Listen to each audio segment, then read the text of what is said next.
Hi అండి, అందరికీ నమస్కారం. Welcome to Anju's world. ఈరోజు మనము వాకాయతో ఒక మంచి రెసిపీ చూసేద్దామండి. అది కూడా 2 minutesలో అయిపోయేది. దాని ప్రిపరేషన్స్ అండ్ ఎలా చేసుకోవాలి అనేది ఇప్పుడు చూసేసుకుందాం, వచ్చేయండి.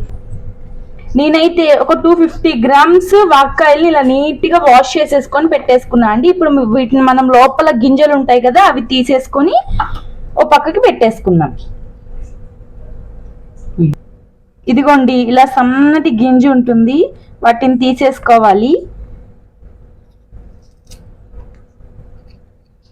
ఇలా ఈ వాక్కాయలన్నీ నీట్గా కట్ చేసేసుకొని పక్కన పెట్టేసుకుందాం. ఇదిగోండి, ఇలా నీట్గా గింజ తీసుకున్న తర్వాత ఇలా మళ్ళీ దీన్ని హాఫ్లోకి మధ్యలో కట్ చేయాలి. అదండి, నేను వీడియోస్ తీసి చాలా రోజులు అవుతుంది కదండి, అందుకని చెప్పేసేసి ఈ రోజు నుండి మళ్ళీ వీడియోస్ అంటే మన కుకింగ్ వీడియోస్ అన్ని ఈ రోజు నుండి స్టార్ట్ చేస్తున్నాను. ఇంకా ఈ రోజు నుండి మీరు తప్పనిసరిగా ఫాలో మాత్రం అవ్వాల్సిందే. లైక్ చేయాలి, షేర్ చేయాలి, సబ్స్క్రైబ్ మాత్రం చేయడం మర్చిపోకండి ఇలాంటి మంచి వీడియోస్ కోసం. అయితే ఇది చాలా టైం టేకింగ్ పని అండి, వాకాయలు కట్ చేయడం అనేది. కానీ కట్ చేసిన తర్వాత రెసిపీ అయిపోయిన తర్వాత తినేటప్పుడు ఉంటుందండి, మనం ఇంత కష్టపడిన ఇది కూడా మనకి తెలియదు, తెలుసా? మీలో ఎంతమందికి వాకాయలు అంటే ఇష్టము? నాకైతే చాలా ఇష్టం అండి, చాలా పుల్లగా ఉంటాయి కదా. అందుకని చెప్పి ఈ సీజన్లో మా ఇంట్లో చెట్టు ఉందండి, మీకు కావాలంటే ఆ చెట్టు చూపిస్తాను. మేము బయట కొనుక్కోము, ఇలా నీట్గా చెట్టుకు వచ్చిన వాకాయలన్నీ కట్ చేసుకొని ఇలా చేసుకుంటాము. ఇలా ఒక 10 వెల్లుల్లి రెబ్బల్ని పొట్టు తీసేసుకొని రెడీగా పెట్టేసుకున్నానండి. వాటిని ఒక మిక్సీ జార్లోకి ఇలా వేసేసుకోవాలి. 1/2 కిలో తీసుకున్నాను కదండి నేను, అందుకని చెప్పేసి 1 చెంచా కారం వేసుకుంటున్నాను. ఎందుకంటే మేము కారం తక్కువ తింటానండి నేను, అందుకని చెప్పేసి కారం తక్కువ వేసుకుంటున్నాను. ఒక 1/2 టేబుల్ స్పూన్ సాల్ట్ వేసేసుకుంటున్నా. ఇప్పుడు ఈ మూడింటిని కలిపేసేసి మిక్సీ పట్టేసుకుందాం. ఇలా కట్ చేసి పెట్టుకున్న వాక్కాయల్ని దాంట్లోకి ఏం చేద్దామంటే, మనం వెల్లుల్లి పేస్ట్ ఉంది కదండి, దాన్ని ఇలా యాడ్ చేసేసుకుందాం. ఒక చిటికెడు ఆవు పిండి వేసుకుందామండి.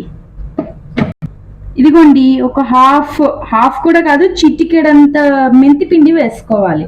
ఇప్పుడు మనం ఏం చేద్దామంటే కొంచెం ఆయిల్ యాడ్ చేసుకుందాం. దీనికి ఒక చిప్పగరిటెంత ఆయిల్ యాడ్ చేసుకోవాలండి. ఇప్పుడు వీటన్నిటిని కలిపి ఒకసారి చేత్తో ఇలా నీట్గా కలుపుకుందాం.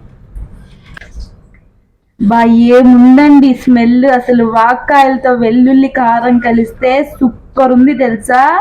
నాకైతే నోట్లో నీళ్ళు వచ్చేస్తున్నాయి. మీరు ఒక్కసారి టేస్ట్ చూస్తే మాత్రం వదిలిపెట్టరు. ఇప్పుడు మనము దీంట్లోకి వేడివేడిగా జీలకర్ర వేసుకొని పోపు పెట్టేసుకుందాం.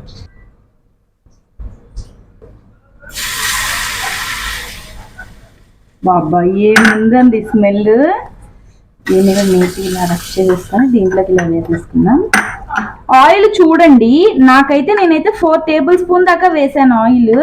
మీ ఇష్టం, నాకైతే ఆయిల్ సరిపోయింది. పసుపు కూడా వేసుకోవాలండి, ఆ క్లిక్ ఎక్కడో పోయింది, అందుకని చెప్పేసేసి ఇలా విడిగా చెప్పేస్తున్నాను. పసుపు కూడా కొంచెం యాడ్ చేసుకోవాలి. ఇలా ఒక 15 minutes ఉంచేసుకొని తర్వాత టేస్ట్ చూసేసి ఎలా ఉందో చూసేద్దాం, సరేనా? నాకైతే చాలా బాగుందండి స్మెల్. ఇన్నిసార్లు అంటున్నానని ఏమనుకోవద్దు. టేస్ట్ చూసే టైంలో మళ్ళీ వచ్చేస్తాను మీ దగ్గరికి.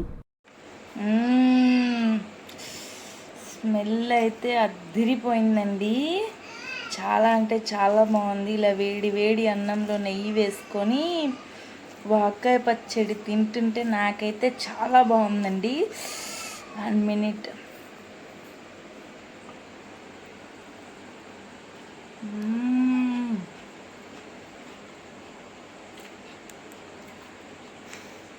చాలా అంటే చాలా బాగుంది. ఉప్పు కారం పుల్లగా ఉన్నాయండి బాగా.